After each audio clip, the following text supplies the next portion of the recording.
안녕하십니까. 루트 모바일 습센터 피부과 전문의 조성희 원장입니다.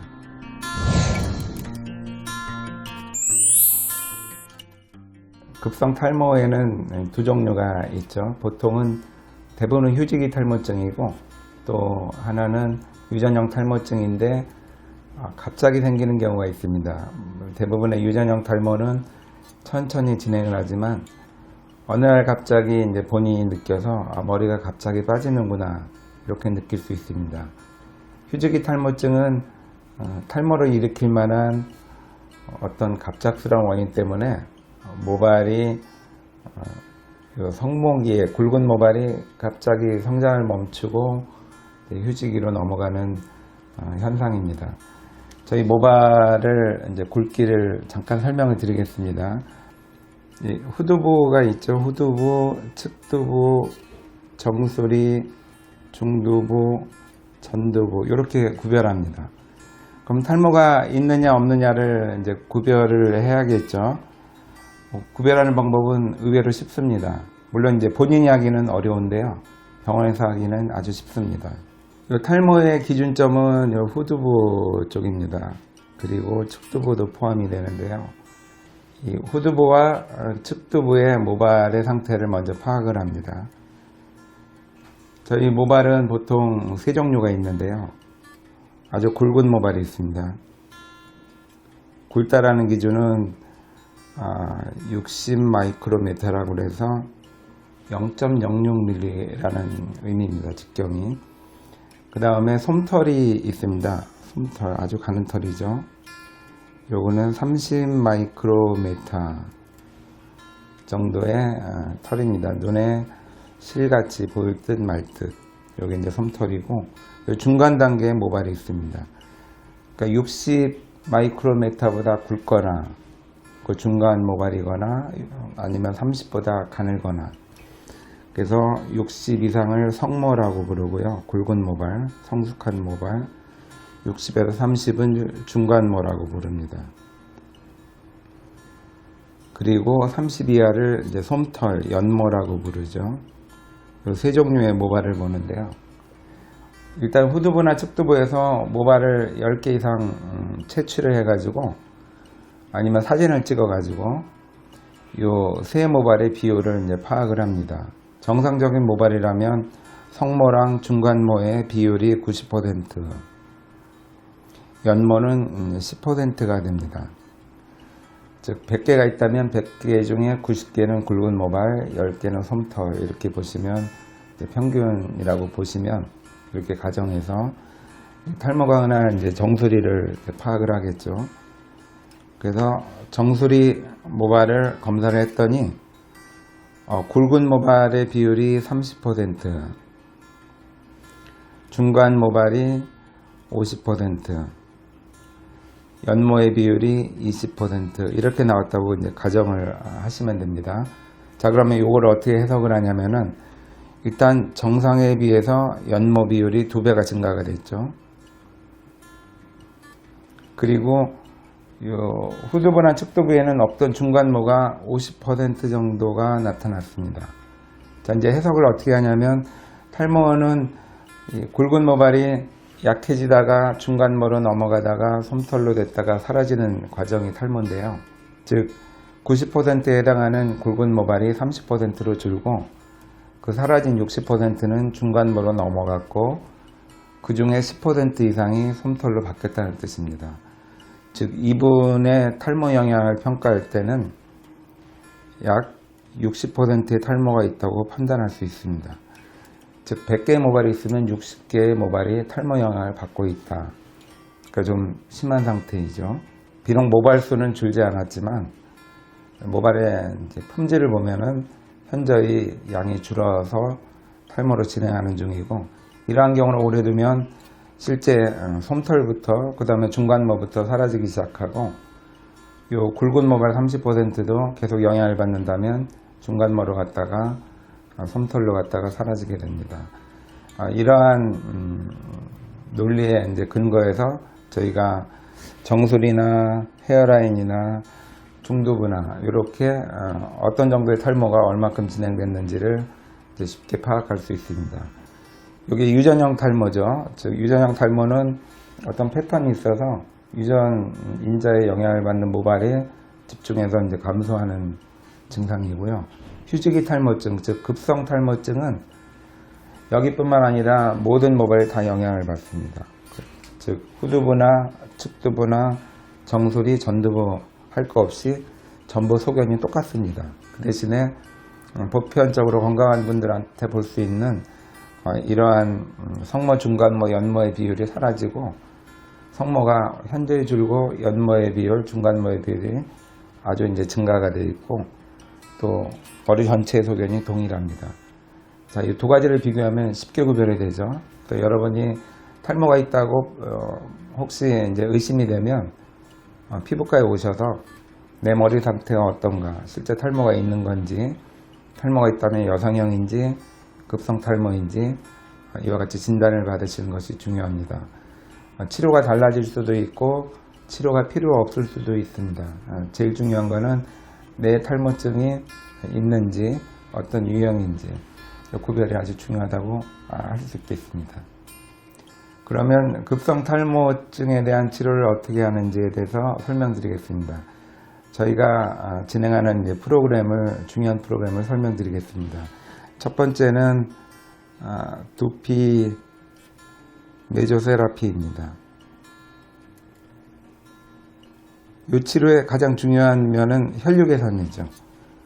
즉 약해지는 모발을 다시 회복시키기 위해서 혈관을 크게 만드는 약재를 직접 요 병변이 있는 부위에다 투여해서 혈류를 증가시키는 방식입니다. 이 메조의 의미는 어떤 의미냐면 보통 탈모를 치료할 때 약을 바를 수도 있고 먹을 수도 있습니다. 그런데 메조의 의미는 그런 의미가 아니라 병변이 있는 부위에 고농도의 약물을 아주 소량, 즉 신체의 영향을 최소화시키는 의미에서 아주 소량 고농도의 농도의 약물을 직접 병변에 있는 데다가 투여하는 것이 메조세라피의 근본 원리입니다. 전체 용량은 적지만 아주 고농도의 약물을 꼭 필요한 데만 직접 투여하기 때문에 아주 효과가 빠르고 안전합니다. 그래서 요 두피에 놓지만 그 논 부위에만 영향을 미치고 대부분의 약물이 대사돼서 사라지기 때문에 전체 신체 영향은 아주 미미합니다. 안전한 치료고 효과도 굉장히 빠릅니다. 두 번째는 자기장 치료입니다. 우리 모낭세포를 보면은 모발이 있죠.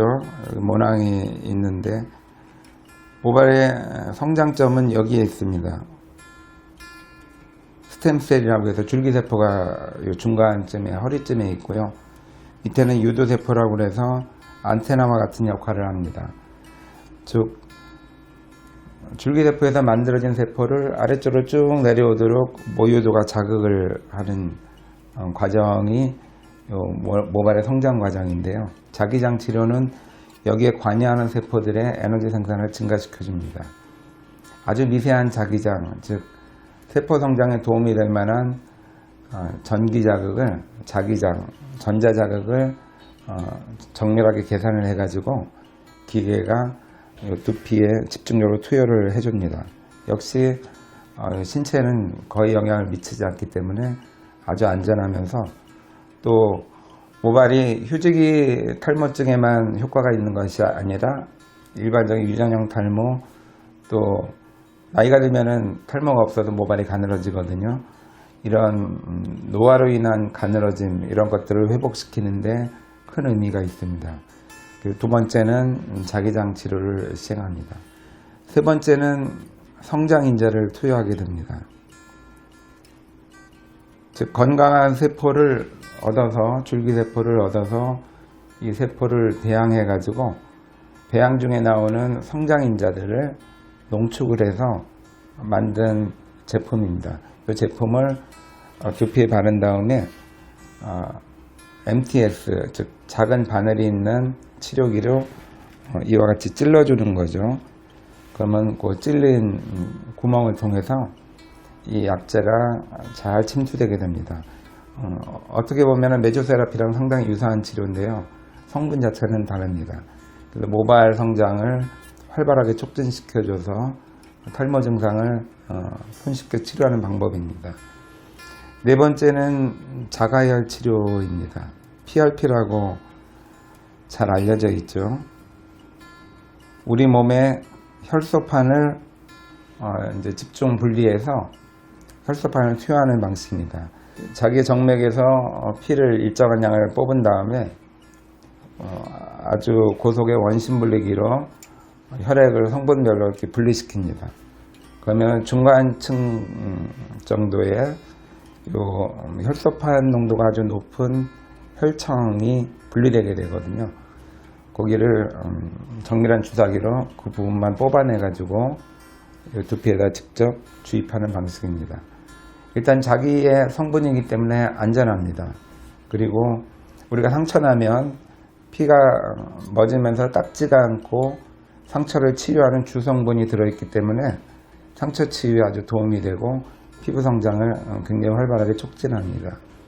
그리고 세 번째는 여러 번 반복해도 농도 제한이 없기 때문에 과량 투여의 위험도 없고 알레르기 반응 가능성도 없고 해서 언제든지 투여할 수 있는 안전한 치료법입니다.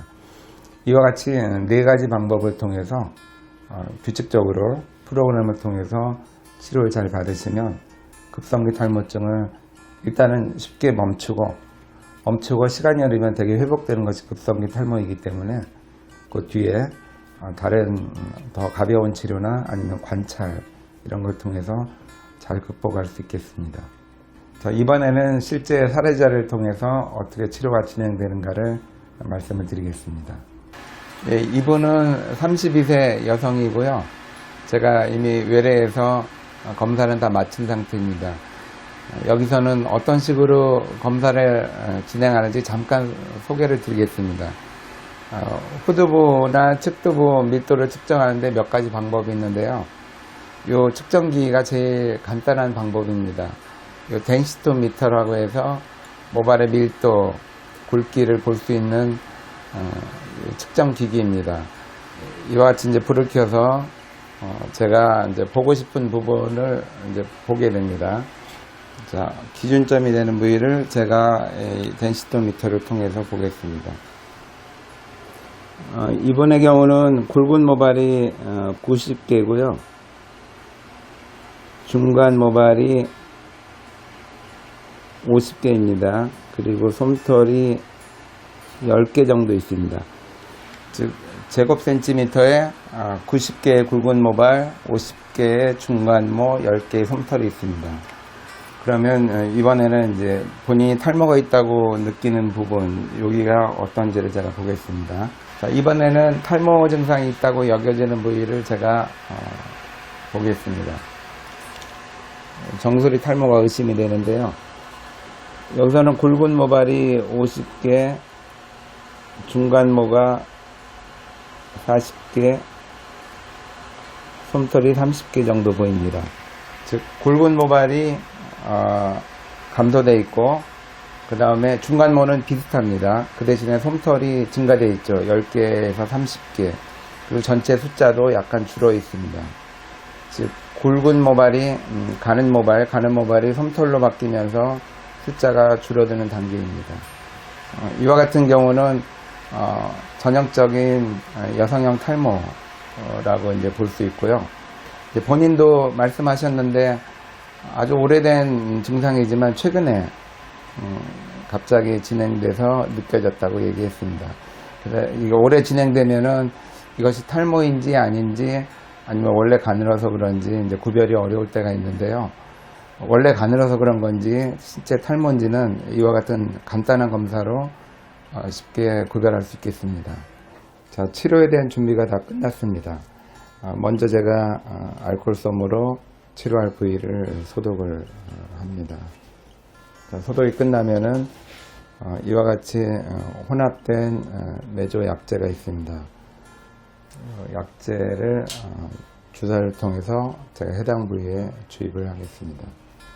자, 주사는 보통 1 내지 2cm 간격으로 한 1, 2mm 깊이로 아주 소량씩 주입을 합니다. 보통 한 부위를 주입하면 저희 피부의 특성상 3cm 넓이로 확산이 되게 됩니다. 즉 3cm 이내로 두 부위를 놓게 되면 비록 부분 놓은 것이지만 전체가 주사한 효과가 나타나게 됩니다. 이와 같이 일정한 간격으로 피부에 주입을 하게 됩니다.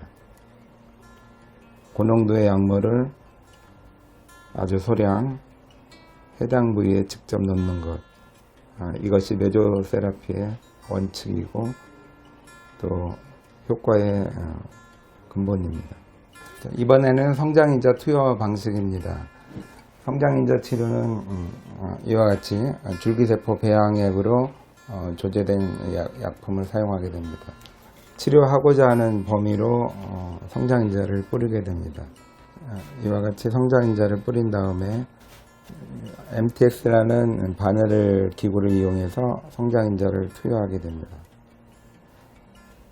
이 바늘이 피부에 들어가면서 바늘 입구를 통해서 아까 뿌렸던 성장인자가 진피 내로 투여되고 그 투여된 약재가 모발 성장에 큰 도움이 되겠습니다. 지금까지 여성형 탈모, 특히 급성기 탈모에 대해서 메조세라피와 성장인자 치료에 대해서 제가 설명을 드렸습니다. 치료가 필요한 분들은 정확한 진단하에서 적절한 치료를 받으셔서 큰 효과를 보시기를 기대하겠습니다.